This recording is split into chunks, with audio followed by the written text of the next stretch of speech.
Ram. Sai Baba Mahaparayana. Sai Satcharitra chapter 35.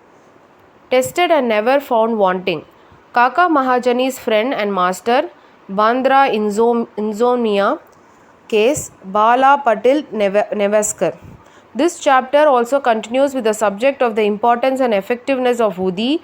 It also gives two cases in which Baba was tested and not found wanting. These cases will be taken up first. Preliminary. In spiritual matters or endeavors, sacredism is the greatest bar to our progress. Those who believe that God is without form are heard saying that to believe that God is with form is an illusion and that the saints are only human beings. Then why should they bow down their heads before them and offer dakshina? Persons belonging to other sects will also raise the objections and say, why should they bow and offer allegiance to other saints leaving their own gurus? Similar objections regarding Sai Baba was heard before and even now. Some said that when they went to Shirdi, Baba asked for dakshina from them. Is it good that saints should collect money in this fashion? If they do so, where is their sainthood? But there are many instances where men went to Shirdi to scoff but remained there to pray. Two such instances are given below. Kaka Mahajani's friend. A friend of Kaka Mahajani was a worshipper of Nirgun, God without form, and was averse to idolatry.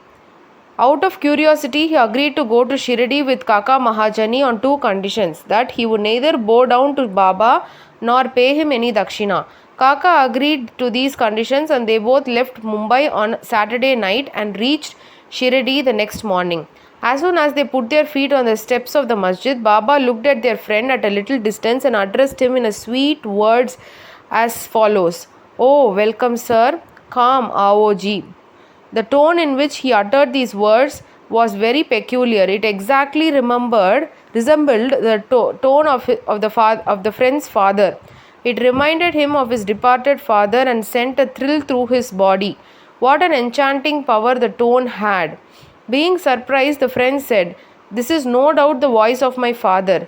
Then he went up and forgetting his resolution, placed his head upon Baba's feet. Then Baba asked for dakshina twice, once in the morning and again at noon, at that time of their taking leave, but he asked it from Kaka only and not from his friend. The latter whispered to Kaka, Baba asked for dakshina from you twice. I am with you. Why does Baba he ignore me? You ask Baba yourself, was Kaka's reply. Baba asked Kaka what his friend was whispering, and then the friend asked Baba himself whether he should pay any dakshina. Baba replied, you had no mind to pay, so you were not asked to. But if you want to pay now, you may pay. Then the friend paid rupees 17 as dakshina, the same amount that Kaka paid. Baba then addressed him with a few words of advice. You destroy the wall, sense of difference between us, so that we can see and meet each other face to face. Then Baba allowed them to leave. Though the weather was cloudy and rough, Baba assured them of their safe journey and both of them reached Mumbai safely. When he reached home and opened the door and windows of his house, he found two sparrows dead on the ground and one just flying out through a window. He thought that if he had left the windows open, two sparrows would have been saved, but thought again that they had met their lot and that Baba had sent him back soon just to save the third sparrow. Kaka Mahajani's master. Kaka was the manager in the firm of Thakur, a solicitor of Mumbai. Both the master and manager were on intimate terms. Mr. Thakur knew that Kaka would often go to Shirdi, stay there for some days and return when Baba permitted him. Out of curiosity, Mr. Thakur decided to go to Shirdi with Kaka during Shimga holidays. As Kaka's return was uncertain, he took another man with him for his company. The three started together and Kaka brought 2 shears of raisins, dried grapes with seed, on the way for presentation to Baba. They reached Shirdi in due time and went to the masjid for darshan. Baba Sahib Tarkand was also there and Mr. Thakur asked him why he had come there. For darshan, replied Tarkand. Mr. Thakur asked if miracles took place there. Tarkand replied that It was not the concern. The earnest intentions of the Bhaktas were satisfied here. Then Kaka prostrated himself before Baba, offered the raisins to him. Baba ordered them to be distributed. Mr. Thakur also got a few of them. He did not want to have the raisins as he was advised by his doctor not to eat them without washing and cleaning them. So he was in a fix. He did not want to eat them, nor could he reject them. To keep up formalities, he put them into his mouth but did not know what to do with the seeds. He could not spit them out on the floor of the masjid, so he pocketed them against his wish.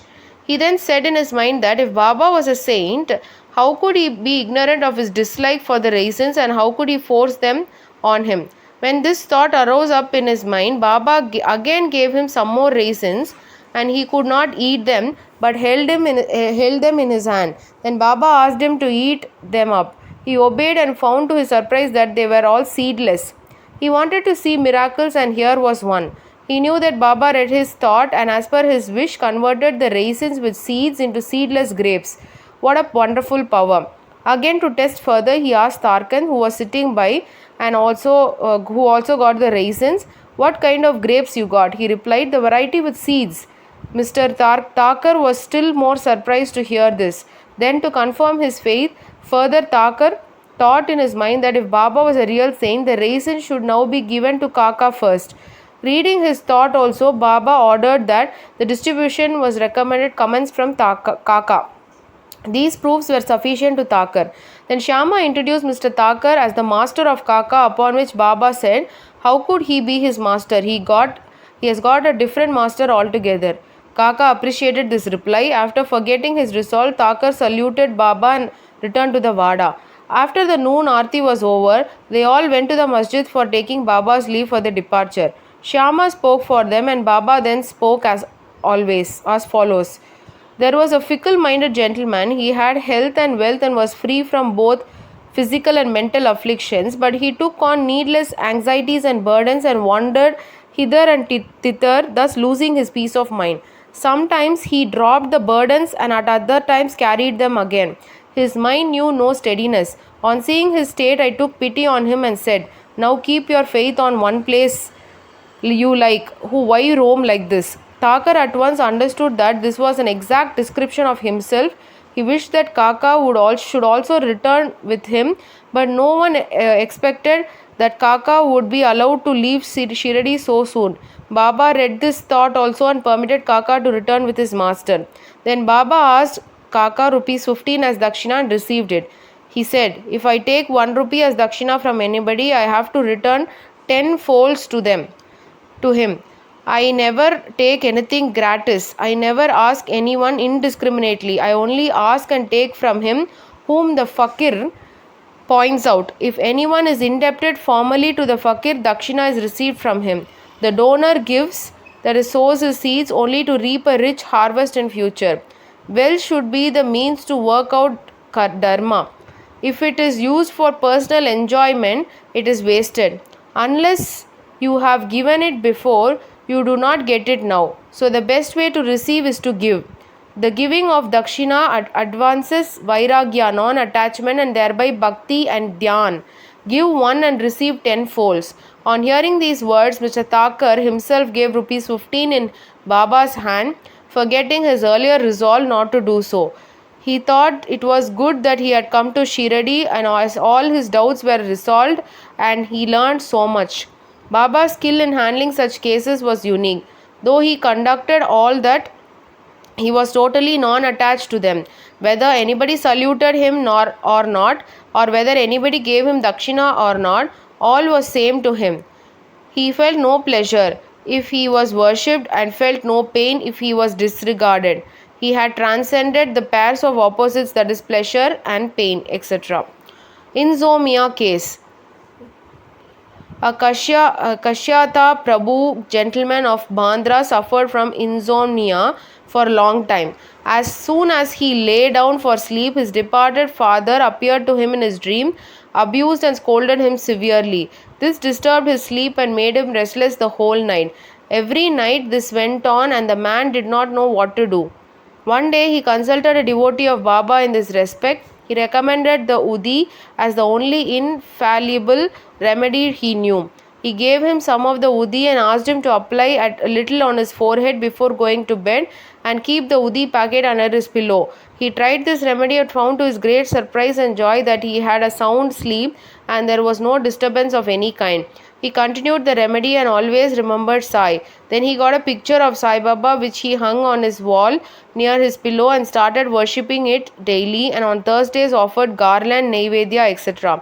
Then he got well and forgot his trouble altogether.